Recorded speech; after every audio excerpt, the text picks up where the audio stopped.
So here we have a beryllium with 2 chlorines.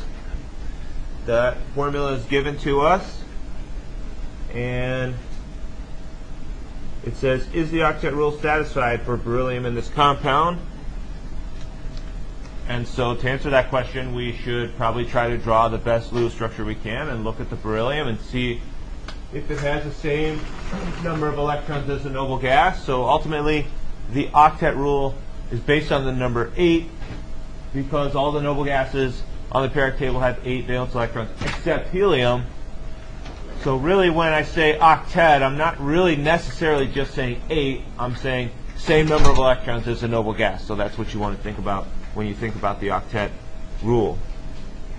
So if that's the question, we want to look at their electronegativities, and we know electronegativity increases as we go from the bottom to the top, but it also increases as we go from left to right, and there's a bigger difference between the left and right hand side when I'm comparing beryllium versus chlorine.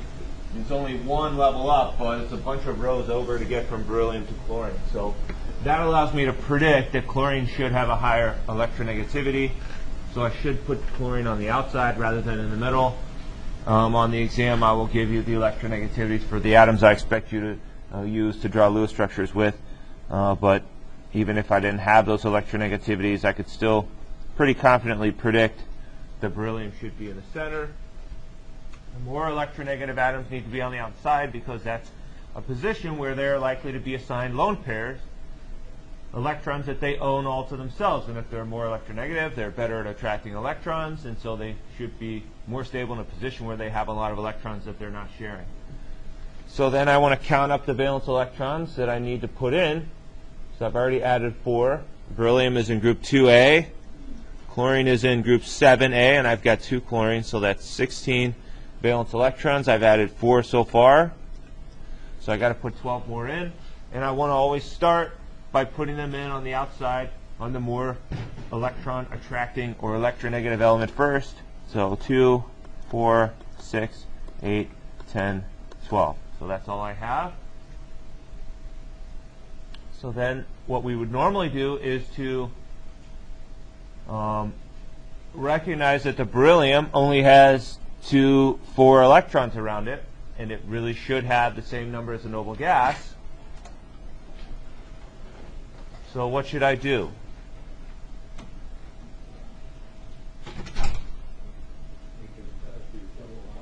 Yeah, so I have the option. Anytime I have an atom like this beryllium that doesn't have enough valence electrons to make a noble gas configuration, if it is directly bonded to an atom that has lone pairs, there is always the option that those lone pairs could be shifted in between those 2 atoms. So that would be this lone pair here moved in to make a double bond, and then the chlorine would only have 2 lone pairs.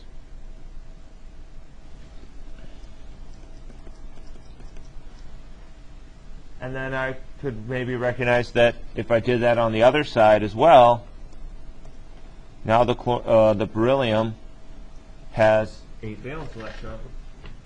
So what is the relationship between these 2 structures? Resonance, right. So the only difference between them is one of those 3 patterns we talked about for electron movement, which in this case is a lone pair moving in to the space between 2 atoms. That is resonance. Right, so what resonance is, it's only the movement of electrons, which means that those electrons have the option to be wherever they're most stable. Usually when there's the option for resonance, they're most stable when they're in resonance, because that allows them to be spread out over more than one position. If the lone pair is just only stuck on the chlorine, it can only make attractions with the chlorine's nucleus.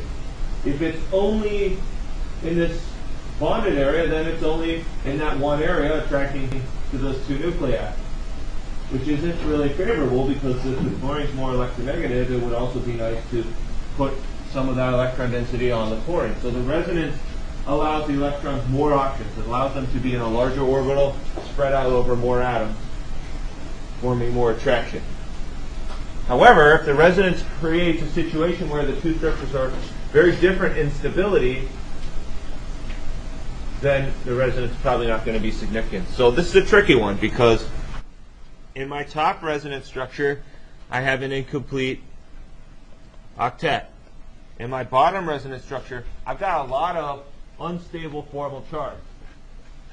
When I calculate the formal charge for the beryllium, it's going to be, since beryllium is in group 2A, it only needs 2 electrons around it to balance out its charge. And I've got assigned to it 0 lone pairs and half of the 8 around it. That's 2 minus 4. That's a negative 2. And the chlorine currently in the bottom structure has assigned to it, well, it needs 7 to be neutral, and it has assigned to it 4 from the lone pairs and half of the 4 shared electrons, so that's 7 minus 6 equals plus 1.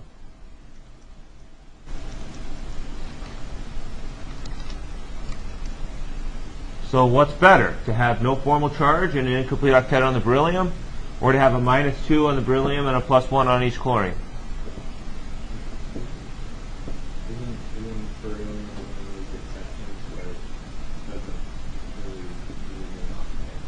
Yeah, so one of the key things about looking at that is we kind of have to ask ourselves, I mean, not all charge is equally unstable. Right? So anytime I put a formal charge, it's a site where the electrons and protons aren't totally balanced, it's going to be a little bit unstable. But not all areas of imbalance in charge are equally unstable. This molecule here has some particularly unstable areas of charge. And so what's the biggest factor we talked about that determines whether a charge is going to be stable on an atom or not? Well, the formal charge on an atom. Right? So if I have an atom and it has to have a formal charge, what is it that will maybe make that formal charge more stable if it's on an atom versus another atom having a formal charge being a lot less stable?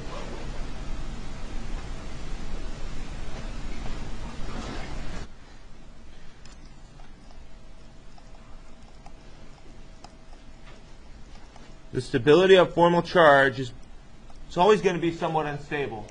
But the biggest factor that determines how unstable is the size of the atom. Because if I have a small atom with charge, that's going to be unstable. Because if I have a plus 1 or a minus 1 on a small atom, that creates a lot of imbalance, right? We talked about that in the context of hydrogen. We said hydrogen can make a noble gas configuration without sharing electrons. If it has 2 electrons, that's the same number as helium, but that creates a negative formal charge. And for an atom with only 1 proton and 2 electrons, the ratio of positive to negative is 2 to 1. That's really imbalanced. It needs to be a 1 to 1 ratio to be balanced. So for a small atom, even only a 1 charge, 1 negative or 1 positive charge, becomes really unstable because of the amount of imbalance that's created. And so that's kind of what we have here on the beryllium. If we think about the beryllium, which only has 4 protons, if I put 6 electrons on that, the ratio isn't really very close to 1. It's like 1.5. So it's pretty imbalanced to have that. That makes it pretty unstable. The other factor that affects the stability of formal charge is electronegativity.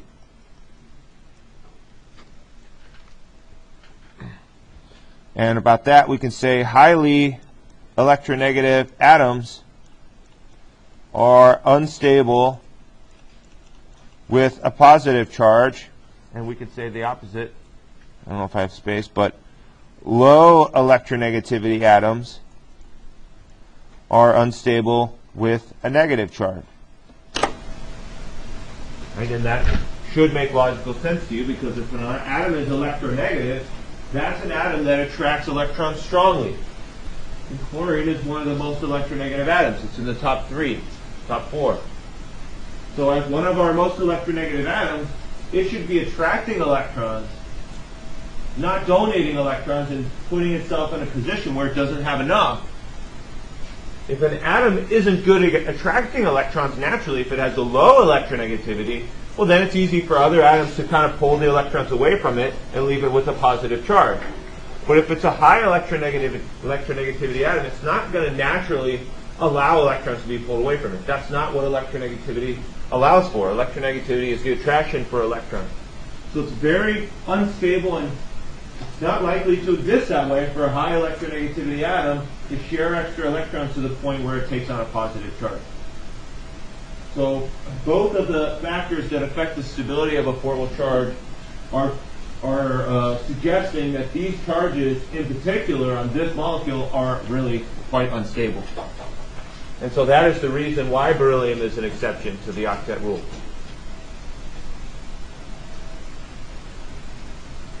And that is the reason why this is the more correct structure. Technically, as we said, since these are in resonance, really what exists is neither of them. What exists would be the resonance average or hybrid.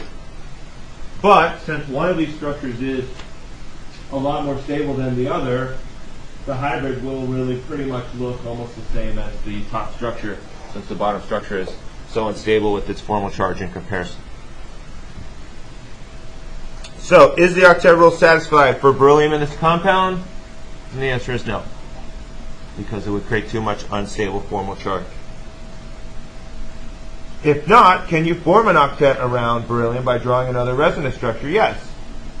Right here, we just did that. That was easy, right? We just followed the 6 steps for drawing a Lewis structure, and we found that we could put double bonds there to complete the noble gas configuration for beryllium.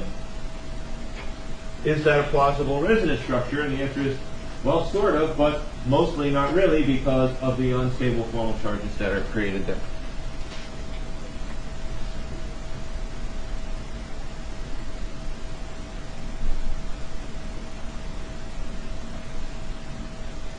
Questions about that?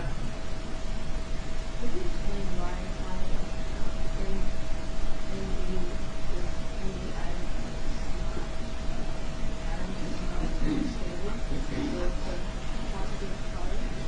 Yeah, this just has to do with the nature of what electronegativity means. So the EN stands for electronegativity. So that means that, if you have an atom like chlorine, that's a highly electronegative atom here, what that means is that this chlorine atom, what is electronegativity? It's the natural tendency that an atom has to attract shared electrons, right? So the reason chlorine is one of our highest electronegativity atoms is because it has a fair number of protons. That's why it's on the right-hand side of the periodic table. And it's also kind of close to the top, which means it doesn't have much shielding. So when these shared electrons here, or these ones, either way, when I'm sharing electrons between a high electronegativity atom like chlorine and another atom, when those shared electrons are in between those atoms, or shared between both atoms, they should be much more attracted to the more electronegative atom, because that atom is going to have a combination of a fair amount of protons and not much shielding around those protons, so the shared electrons can experience a strong attraction to the protons of that nucleus. So, as an atom that has a natural attraction for shared electrons, it will naturally be in a position, if it's found naturally in a molecule in a stable way, to be stable, it has to be able to have enough electrons around it to satisfy it. Because if it's naturally good at attracting electrons, then in nature, when it's bonding to things and moving around in nature, it will find a way to get enough electrons to balance out its charge usually.